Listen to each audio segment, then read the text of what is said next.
तो सवाल जवाब के एक और एपिसोड में आप सब लोगों का स्वागत है। आज का क्वेश्चन मेला जी ने पूछा, जिनका बहुत ही कमाल का क्वेश्चन है, क्योंकि इन्होंने कुछ कैरेक्टर्स को कॉमिक्स से कंपैरिजन करने को कहा है एंड कुछ का मूवीज का, मतलब मूवीज वर्सेस कॉमिक्स। तो इनका सबसे पहला कंपैरिजन है कॉमिक की तरफ से ruin king Thor versus movies का डॉक्टर मैनहट्टन।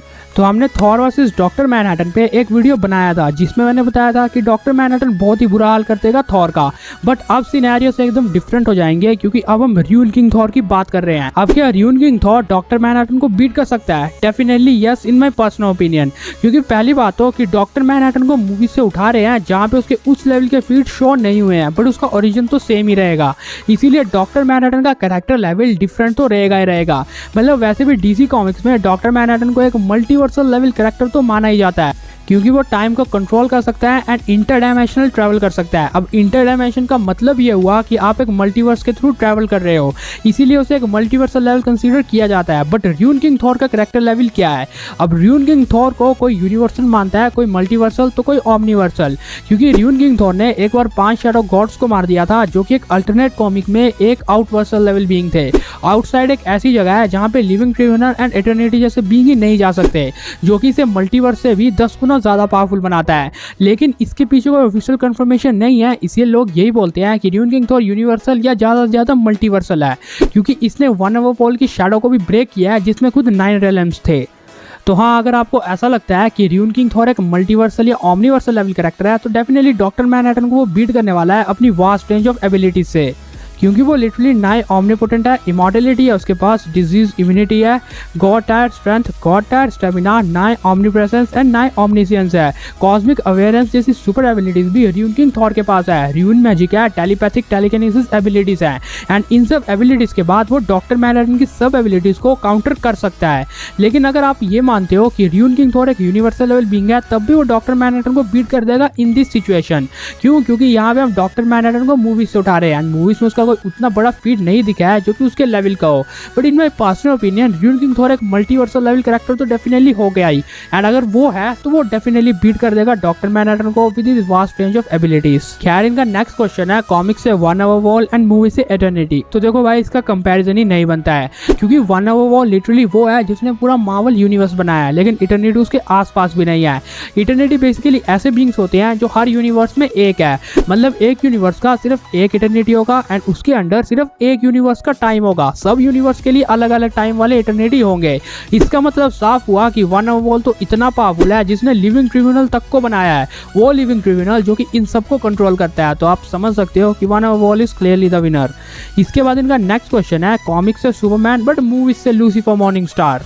अब अगर सुपरमैन कॉमिक से है तो डेफिनेटली उसका लेवल तो अलग होगा ही, बट आप किस फॉर्म की बात कर रहे हो? बेसिकली इन्होंने कोई बेसिक फॉर्म नहीं लिखी है, तो हम सिंपल कॉमिक वाले सुपरमैन की बात करते हैं। तो सिंपल सुपरमैन कॉमिक्स का भी लिटरली बहुत पावरफुल है, जो कि मल्टीपल गैलेक्सीज को ड्रैग कर चुका है, 100 क्विंटिलियन टन्स के वेट को लिफ्ट कर चुका है एंड इवन अपने ब्लैक होल को हेल्प कर सकता है अपने हाथ में। इसके अलावा ड्यूरेबिलिटी वाइज भी उसका कोई जवाब ही नहीं है। लेकिन क्या वो लूसीफर मॉर्निंग स्टार को बीट कर पाएगा? अब यहाँ पे जिन लोगों का ये क्वेश्चन रहेगा कि लूसीफर डेफिनेटली मूवीज से है एंड मूवीज में उसके फीट्स कहाँ दिखे हैं एंड वो कहाँ इतना पावरफुल है, तो डेफिनेटली सुपरमैन कॉमिक्स वाला उसे आराम से बीट कर देगा। बट आप बिल्कुल गलत हो, क्योंकि लूसीफर मॉर्निंग स्टार भले ही कॉमिक्स में उतना सुटेबल या उतना पावरफुल नहीं दिखा हो, लेकिन उसका ओरिजिन तो सेम है।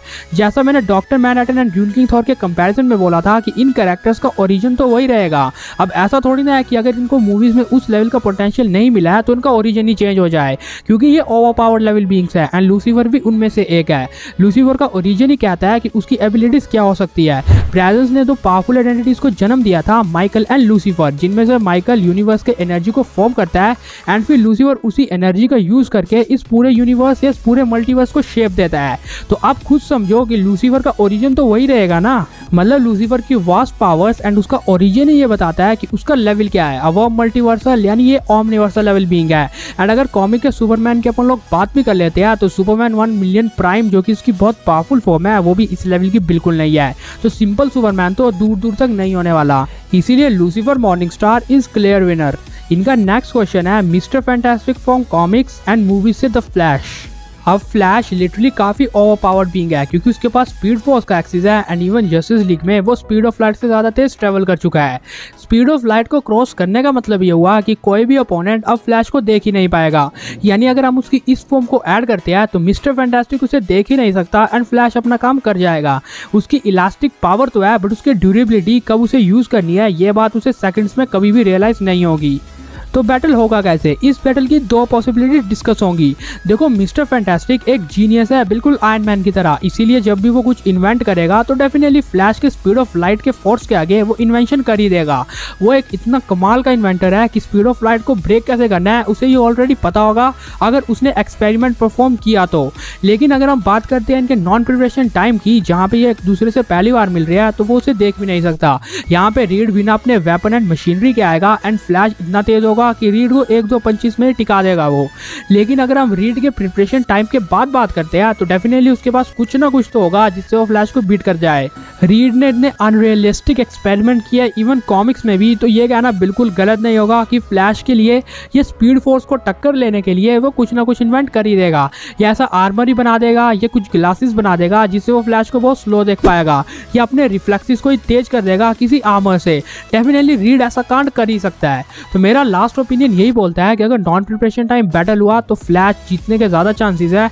लेकिन अगर आप आयरन मैन की तरह रीड को प्रिपेयर होने का टाइम देते हो तो भाई ये बंदा कमाल है। अब इनका लास्ट क्वेश्चन है, कॉमिक से आयरन मैन एंड मूवीज से बैटमैन बट दोनों के पास प्रिपरेशन टाइम होना चाहिए।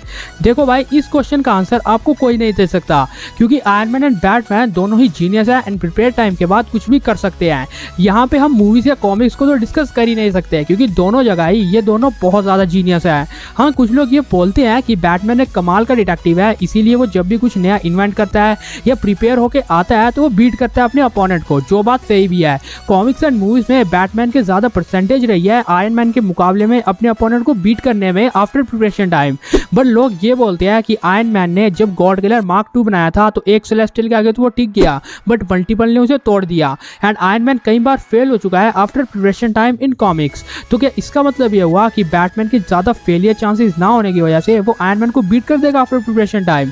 मुझे पर्सनली ऐसा बिल्कुल नहीं लगता क्योंकि आयरन मैन हर बार यही गलती करे ये बात तो कहीं से फिर नहीं बैठती है क्योंकि उसके पास भी ऐसा दिमाग है जो बैटमैन के पास है। तो दोनों अगर प्रिपेयर होके आते हैं तो फुल आर्मर पैक्ड होके आएंगे।